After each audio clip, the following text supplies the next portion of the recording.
Hello and welcome to everyone who has come to this event and to those who are watching the recording. Today we're going to talk about goal setting, which is an inspiring but also a controversial topic, because there are so many different approaches that work for some people and organizations, whereas there are some people who are disappointed by the same approaches.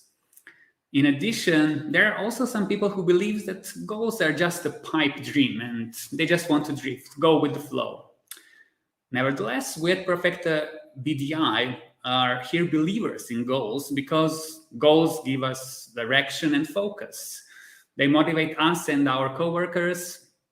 They also help us measure progress, because what gets measured gets done. They also improve our decision making, encourage innovation and creativity, and I could go on and on about the goals. But you will see some important details in this presentation that is basically meant for goal setter beginners and also goal setting enthusiasts, who are looking for new, practical, sensible, and relatively simple ways to set goals. So I would like to start this presentation by Zig Ziglar's statement that goes like this. What you get by achieving your goals is not as important as what you become by achieving your goals.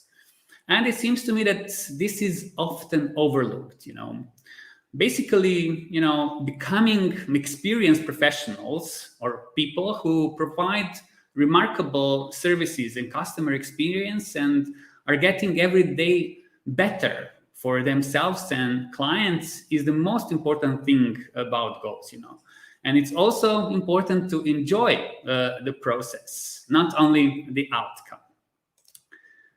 And speaking of goals and dreams, just a fun fact, did you know that only 8% of people actually achieve their New Year's resolutions? There are also, all goals that we all know, So could you, for example, imagine that you could achieve any goal you set your mind to?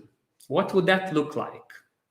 In your personal life, but also in business, What do you really want? I'm sure that you'd be surprised how many people basically don't know what they really want. And this is one of the major reasons why things are not achieved. Try to think about your goals today while you're listening to this presentation and what you might apply directly in your business and personal life.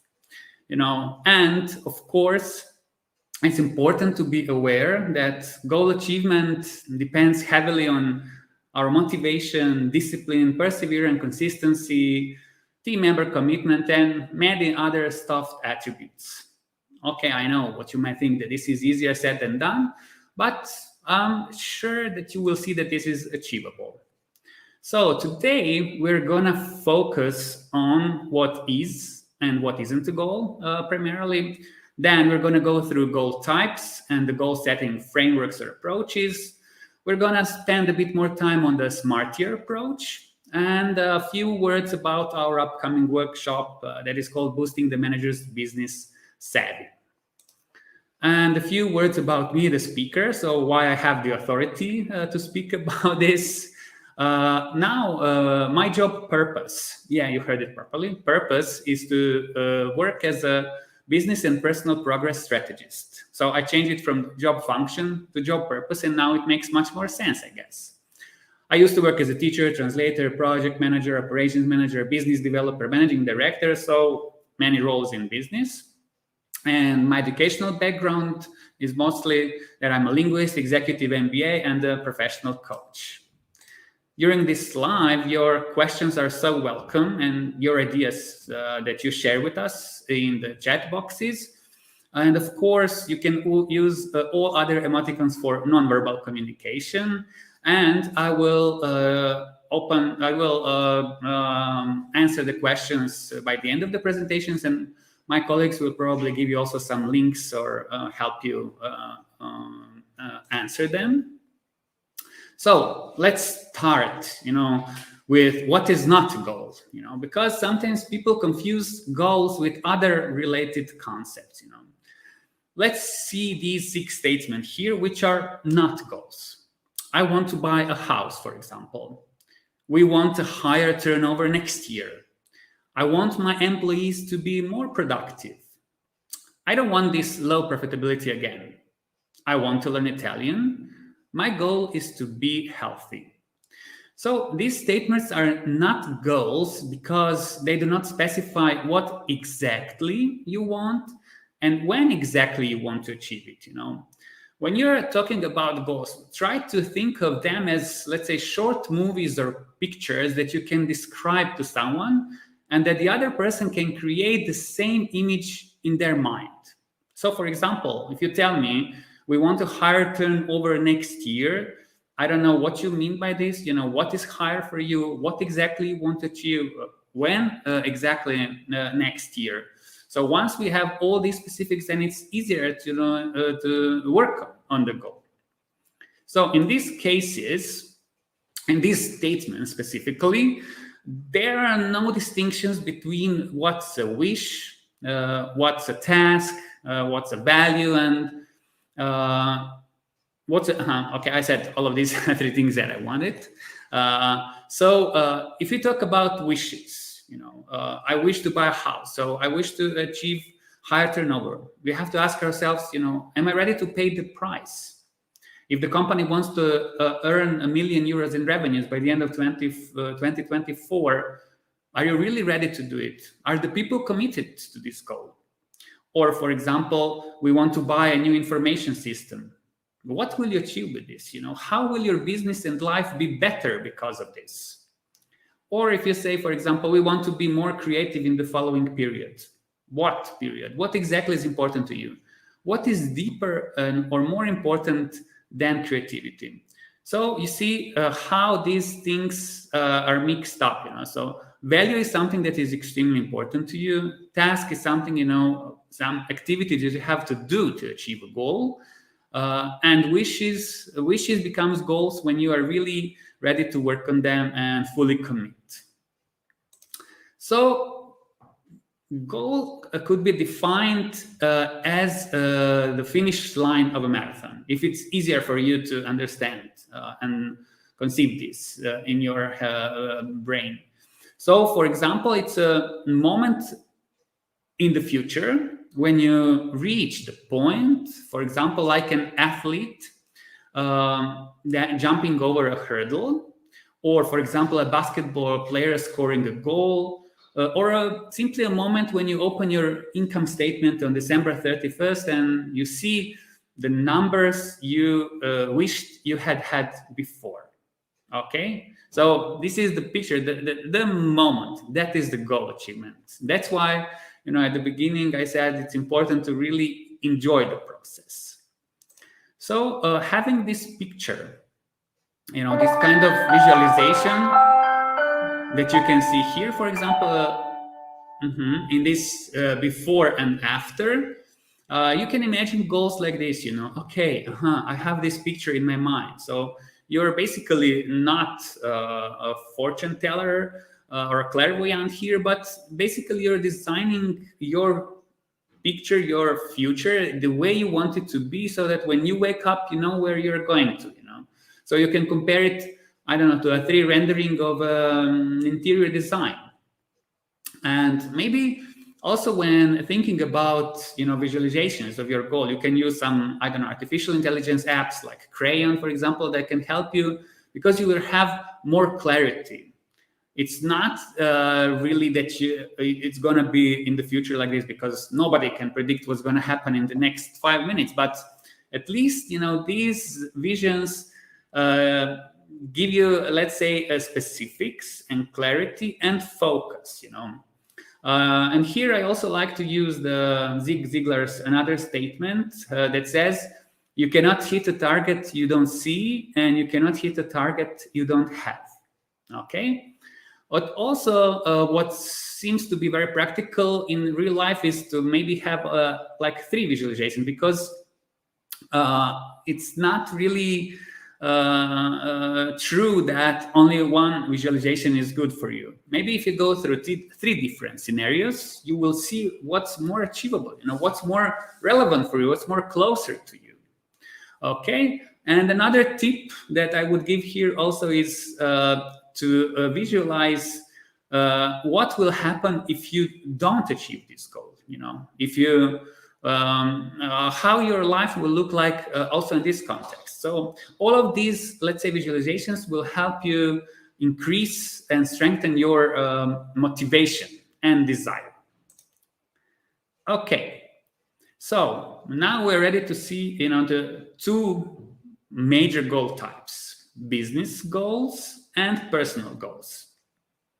Here we are talking about two because they are inextricably linked, and basically they work better if you combine them. And of course, if they're aligned with your company and personal values. So, for example, if your goal in business is just a mere number of your desired sales in a certain period, which is, of course, fantastic if you have it to start with, but other people are not really going to be motivated only because of these numbers. If their personal goals are somehow not interconnected with your business goals, if you don't discuss their personal goals and how they fit into your business goals. So that's why it's important to have this bigger picture of all the people participating in your goal achievement. So, business goal groups. There are millions of classifications of goals. I like to use this Atlassian division here, where, for example, in business, we have, in terms of time, long and short-term goals. For example, the long one could be, okay, we can become a regional leader in the following 5 years. We have the time, we know what we want. The short one, sign a contract with the new client next week. Or this could be more specific, on Wednesday by noon. Performance, to improve customer satisfaction for a specific service by 20% by the end of 2025. Okay, so this is going to affect your success in the company. In terms of quality and quantity, for example, for the quality, we can say our clients believe that our services are great based on the survey conducted by the end of the year. Quantity, our weekly posts on social media have increased engagement by 30% by the end of 2024. And outcome versus process. For example, for the outcome, launch a new client portal by the end of the year. Or in terms of processes, hold bi-weekly meetings with freelancers to discuss the project progress in the next 3 months.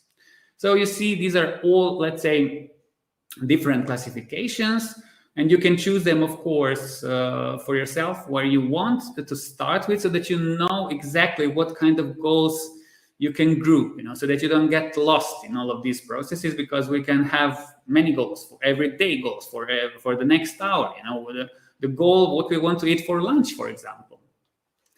And of course, goals should be also assigned to somebody in your organization. So that's why it's important to have this role and task clarity, who does what exactly. So in this context, we have strategic goals that are executed by executives, tactical by project managers, vendor managers, production, and other middle managers, so to put it, and operational, those that are executed by all co-workers and other stakeholders whose participation is needed to achieve a certain goal. Okay, and in terms of personal goals, we have also plenty of them. But why are they important?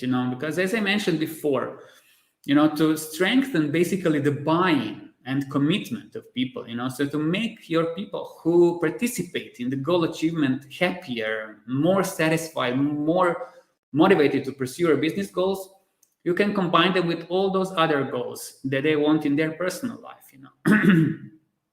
So, for example, you can discuss, who they want to be, what they want to do, what they want to have, how those business goals are related to their health, relationships, their career development, education, what they can learn, while achieving this goal, how it's going to affect their recreation, finance, and maybe a social contribution. So this is also important, because people often resist change. They kind of prefer to play it safe without taking much responsibility, let alone accountability, if those goals are not interconnected. So focus here on their core values in the business context. For example, how they're motivated, in what direction, what they need for motivation. And you can also have for each of the participants in goal achievement kind of, let's say, goal setting profile. This can help you to create this, before we start, defining all the steps using the goal frameworks. As we speak of goal frameworks, there are also plenty of them, but for the purpose of this presentation, I chose 4 that are called Pearson. I'm sure you never heard about it. SMARTIER. This one is like an extended version of SMART goals. OKRs. That's something very popular nowadays in companies, and KPIs. I believe that that's something that everybody has heard about. Now let's see the Pearson framework. So basically, you can use all of these frameworks, for your goals, if it's going to make your goal setting process easier and better understood by all the people who participate there, or you can pick the best out of each approach. So in terms of Pearson, all the goals that are set should be positive. So it's something we want to have higher turnover, for example. So it means that it's not negative. For example, we don't want to work with clients who have turnover less than 500,000 euros, for example. So if you happen to have this kind of wish, then you can ask yourself, okay, what do I want instead? Okay, we want to work with companies that have a turnover of over 1 million euros per year. Inspiration, it means that your goal has to be very strong for everybody participating, so that it makes them curious and energetic. In terms of ecology, it means that you don't take into consideration only your environment, but all the people around you, your coworkers, your family, anybody who might be affected or even suffering maybe because of your goal. Then goals should be focused on the results that you will get. They should be very specific, exact, concrete, and detailed. And of course, you should be aware that the goal achievement is only your own responsibility. And in terms of navigation, it's important to make sure that you have indicators showing that you are achieving them, that you're on the right track, that you can feel, let's say, this success from small steps, so that that you're motivated, to continue achieving your goal. The next framework that I mentioned is called SMARTIER. So it's basically extending the version of a SMART setting goal, but in my opinion, SMART is not enough, because when you combine all these approaches, you see that each of them is missing something, So SMARTIER means not only specific, but also simple, sensible, and significant. Not only measurable, but meaningful and motivating. Not only attainable, but it means it covers all areas of your life or business that's set as if it's going on now, that they're agreed, that they're not only realistic, but also reasonable, responsible, that you have the responsibility, they're result-based, timed, not only that I have specific deadline, but toward what you want, that they go in this direction, that they're limited in terms of time and costs, but that they also inspire you, that they invigorate people around you, and that you exert positive influence. Examined, it means evaluated also and estimated by other stakeholders, and reviewed by other people in your company or in your surroundings, reconsidered and reaffirmed. Once you go through all of this, then you see, okay, there is so much work about this goal, but then it pays off because you really know where you're going. And in terms of this framework, here you have some simple questions that you can start with when you start setting it, using it. You can always ask yourselves, what exactly do I want to achieve? And find this magic word exactly. How will I know when I have achieved it? Is this goal realistic and achievable? Is this goal important to me and my overall goals? When exactly do I want to achieve this goal by? What will make me confident, persistent, and energetic? Who or what will be affected positively or negatively? Who will be involved in the final approval and how will they vote? Okay, so the questions will probably help you with your brainstorming.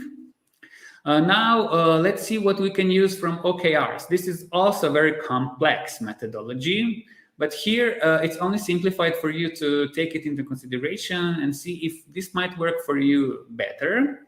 So in this methodology, goals are oriented towards quarters. So what are the most important things we want to do in this quarter? And you can use always a very simple statement like this. We will some objective as measured by key results. So this is the connection of objectives and key results. For example, you can always have an objective where it can be also abstract, like increase growth significantly. So we will increase growth significantly as measured by, and then key results, 3 key results in this case. Revenue increased by 35%, profitability margin increased by 10%, and EBITDA, for example, 6%. Okay. And then KPIs is something really popular, has been popular for years also, but it also has its advantages and disadvantages. Here, KPIs are mostly role-based, so you can use them, for example, for specifically for executives, marketing, sales, finance employees, etc. But also make sure that they're measurable, that they can be easily put into action, that they're realistic, and that they're also aligned with your general overarching strategy. So one example here is, for example, okay, let's reach 25,000 euros revenue this month. It can be, for example, assigned to a marketing or a sales representative in your company, and then you do it like this. It's more like specific per roles, but it would be also great to include them with other frameworks, just because of other, let's say, psychological things that we need to achieve them. So I would like to share also some crucial tips, for you to stay motivated, enthusiastic, persistent, patient, and consistent. Whatever you need, to reach, those goals, and of course to have this necessary discipline and the system in place. First of all, it's always important when designing goals that if it's a big goal, that you break it down in smaller and chunks and manageable tasks and milestones, because there will be more satisfaction once you reach the small ones. Then try to remove all the distractions in terms of all the technology that is there, reduce meetings and other interruptions. It's also crucial to develop tiny habits and organize your job and time appropriately, that you check what's going on with your goals. You can choose the frequency, daily, weekly, however you want, and to stay motivated, to motivate your people to celebrate your success, because this will further strengthen, this inner desire to achieve goals. But more importantly is the belief, is for you to, for example, to believe that you can really achieve that, As Napoleon Hill nicely put it, whatever the mind of a man can conceive and believe, it can achieve. When we believe, we always find a way, And if you remember all the great scientists and inventors, of trains, planes, it was all a figment of imagination in their head before, because before it turned into reality. Here, I would also like to bring your attention to roadblocks. What's stopping us often from achieving these goals, and to work on these issues in advance. And these are the so-called limiting beliefs and fears. In terms of limiting beliefs, it means the beliefs that are stopping us subconsciously. And there can be grouped into 3 categories, like hopelessness. For example, I'll never be successful. There is no point in trying. Or helplessness. Oh, I don't have the skills or knowledge to succeed. I'm not good enough. Oh, I'm at the mercy of external factors. This country is not working. Everything is crazy here. Worthlessness, for example. Oh, I'm not worthy of success. I don't deserve to be happy. I'm a failure. I'm an imposter. This imposter syndrome. These are all the things that, that you have to resolve if you encounter them before you start working on your goals. And of course, the fears. Okay, fears can be, of course, rational and irrational. So it's first to distinguish between them. And the most common fears when achieving goals are fears of failure, success, and rejection. Interestingly enough, also of success, To deal with fears, first of all, I would advise you to acknowledge them, to recognize them as something human. And then you can see, how you can deal with them, what can really happen, what you can really do now to prevent those bad things from happening that you have in your imagination, triggered by your fear. And then, for example, what you can do if it really occurs. So these are all, let's say, emotional regulation tips that are also necessary. Okay, and of course, one of the most important qualities for achieving goals is the discipline. I loved Jim Rohn's statement that discipline is the bridge between goals and accomplishment. But here, also another caveat, if we forcefully introduce discipline, there will be no success. That's why it's important, to analyze how your values, your personal and business values, are aligned with this discipline. If your personal value is freedom, how is freedom connected to discipline? Try to think in this context. Sorry. And of course, one of the most important things, in developing or achieving a goal is basically creating a system, because the system is the key here. All your feelings, all your qualities that you have, values, attitudes, that can change over time. We are motivated for 2 days and we feel, I don't know, good maybe for 1 hour, but it goes away quickly. So it's extremely important to have a very good functioning system, workflows, organizations, being open to feedback and implementing feedback directly to your system as much as possible, and having as many rules as possible in your system. That will make your goal achievement process as stable as possible. So, in a nutshell, we talked about the importance of clarity and focus on achieving goals. Then, why the alignment of values is important, to maintain motivation, discipline, developing habits, to have this consistency, and in the end, building the system. And what we also saw, for example, that each framework for goal setting has its pros and cons. And just a few words about our upcoming workshop. If somebody is interested in working on the business savvy for yourself, or maybe for your project, vendor managers and other middle managers, we still have the early bird until 29th of October. And it's meant for basically companies of all sizes, especially leaders, young leaders, or leaders who, for example, switch their professional role to work on their business communication, goal setting, giving and receiving feedback, but also basics of sales and marketing and pricing that many, let's say, of these positions require when communicating with customers. Thank you very much for listening. Now it's time for me to check your questions and comments.